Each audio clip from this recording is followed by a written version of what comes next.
There are hundreds of basic and alternate recipes in Satisfactory 1.0. Some of them are absolutely amazing, whilst others not so much. So I've made it my mission in Satisfactory to compare every single recipe in the game to inform you guys on what the best and worst recipes are. So welcome to the best recipes in Satisfactory 1.0 series.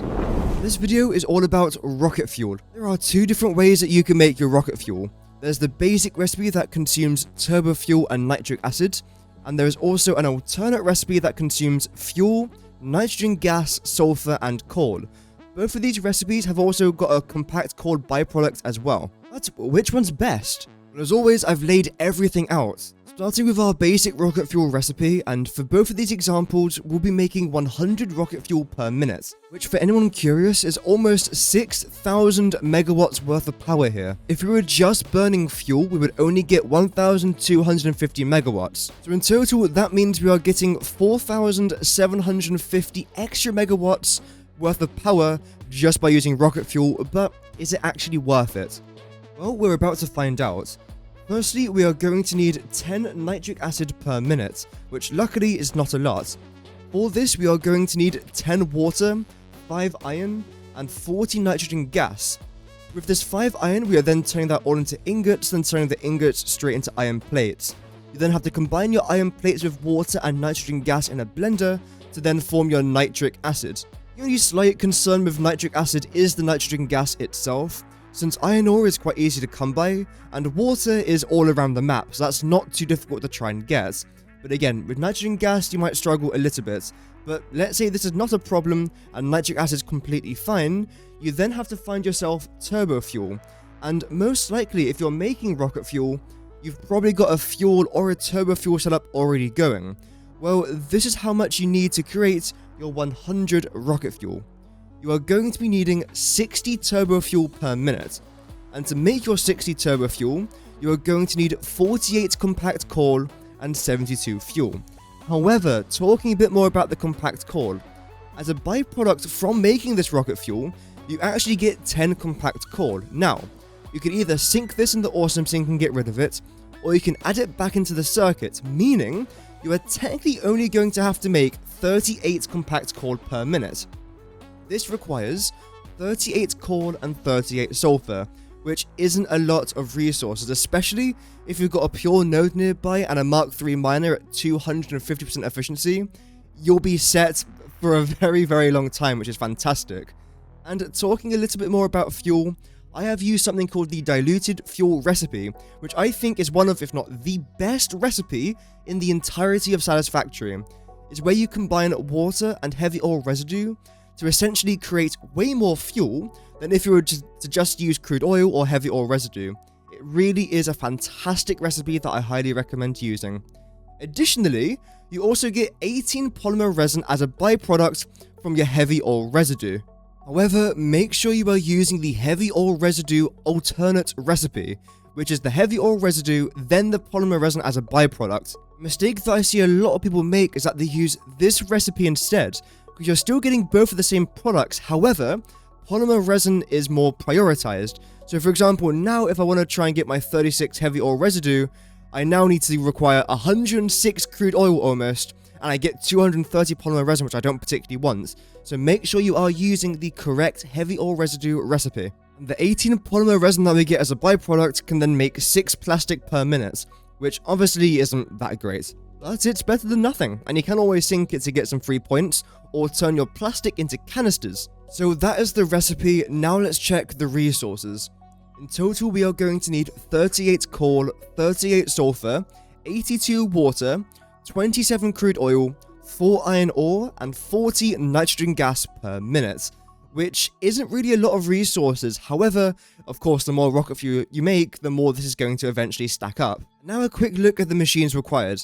We need one blender, which unfortunately is operating at 100% efficiency, meaning that we are consuming quite a lot of power here. We've also got 7 refineries, 3 constructors, 1 smelter luckily, and 1 water extractor, giving us a total of 249 megawatts required in order to make our 100 rocket fuel, which might sound like a lot, but remember you are getting 6,000 megawatts from this, So you're still technically getting a solid 5,751 megawatts as a net profit, if you will, from this factory. So that is not too bad. Just very quickly, if you enjoy videos like this and you want more guides, tips and tricks, then feel free to subscribe if you wish. You don't have to, but it's a good way to support the channel. You'll also get notified whenever I drop one of these videos. Thank you for all the continued support on the channel, but without further ado, let's get straight back into the video. However, of course, there is a second recipe we need to talk about, and things start to look a little bit different here, especially if you have a quick look over to the right side of the screen. This recipe is so much easier to construct, which is actually a nightmare because I've just finished building an entire factory dedicated to the first rocket fuel recipe, which has taken me about a month and a half.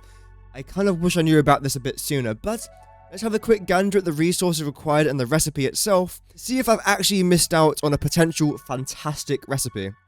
So firstly, we need 34 coal per minute, 67 sulfur per minute, and 50 nitrogen gas per minute, which we already know is 10 nitrogen gas more than our previous recipe. However, as we can see, this doesn't go into any other machines. This just goes straight into the blender to make our rocket fuel. No compact coal, no nitric acid, nothing, just straight in there, which is amazing. The only other machines we have to use is for our fuel, of which that we need 67 per minute, thus requiring 67 water, 33.5 heavy oil residue, and 25.2 crude oil, which gives us 16.75 polymer resin as a byproduct, which isn't really that good. Unfortunately though, there is some good and bad news that a few of you might have already spotted. The good news is, we get more compact coal with this recipe than our previous recipe. Before we were getting 10 compact coal, now we're getting 16.7. The bad news is, this recipe doesn't require compact coal. It requires the same two resources needed for compact coal, but not compact coal. And you can't just uncompact the compact coal. So essentially, this is almost going to waste. But there is one way you can actually utilize this to your advantage. Of course, you could just sink the compact coal, but there is a much better way of using it, and that is with our coal generators. If you were to place down a coal generator, these things consume 7.143 compact coal per minute, and with the recipe I've just shown you, we can get 16.7, meaning that you can roughly have 2 coal generators worth of power as a byproduct from 100 rocket fuel, which ends up not being too bad, because you get 75 megawatts worth of power from your coal generator. So we're essentially generating 150 extra megawatts worth of power if you were to do this. But again, if you don't want to go through the hassle of getting extra water, you could just sink it, but bear in mind you will be missing out on some extra power. This is most certainly a bonus, but I would much prefer to have the compact coal as part of the recipe itself, rather than having to waste it in a coal generator where you get a lot less power. And that is literally it there for the recipe. Literally just make fuel, then combine it with some other things, and there you go, you've got yourself rocket fuel. This is super simple to do, but let's have a very quick gander at the resources to see if it's actually worth it. And then of course I'll compare the resources here from our first recipe a little bit later on. So we are consuming 34 coal per minute, 67 sulfur per minute, 67 water per minute, 25.2 crude oil, and lastly, 50 nitrogen gas per minute. When it comes to machines used, I mean, this looks like a piss take, but I promise it's not. It requires 1 blender at 50 megawatts, 2 refineries at 45 megawatts, and that is it. Because again, you're just adding everything into your blender except you're making the fuel, obviously. So this is a really good recipe in regards of power consumption, since you're only consuming 95 megawatts worth of power, which if you were to do that compact coal generator trick I showed you, you would actually get more power back from your coal generators than what you're actually using in this recipe, which is insane. Now it's the moment that at least 3 people have been waiting for. We now have to try and compare the resources required. Of course, starting off with the best power, that's the second recipe by a landslide, and it's not even close. When it comes to coal consumption, the second recipe is better. In regards of sulfur, the first recipe is far superior, so if sulfur is a very big concern to you, you might want to stick with the basic recipe since you're almost consuming double the amount of sulfur for the second recipe. When it comes to water, again the second recipe is better. Crude oil, the second recipe is better. And of course with iron ore, this doesn't consume iron ore, so instantly the second recipe is better. And with nitrogen gas, the first recipe is better. So you save nitrogen gas and sulfur with the basic recipe, but you save coal, water, crude oil, iron ore, power, machines, and of course time and space in regards of the second recipe. So it pains me to say this because again I spent the last month and a half using this recipe, but the second recipe, in my opinion at least, is better, especially if you have got a bunch of sulfur lying around. But bear in mind, you can always make sulfur using the converter in phase 5 or like tier 9 of the hub, which is pretty cool. But yeah, the second recipe just seems really good. And this is the reason as to why I make videos like this, because these videos help people, which is of course fantastic, but it also helps me out as well. Doing this series has made me realize that I'm using so many terrible recipes in my updates and my playthroughs that I'm not really utilizing the map to its full potential. So now that I've made this video, I've realized that the rocket fuel recipe I've used is essentially not very good. It's not awful, but it's not great.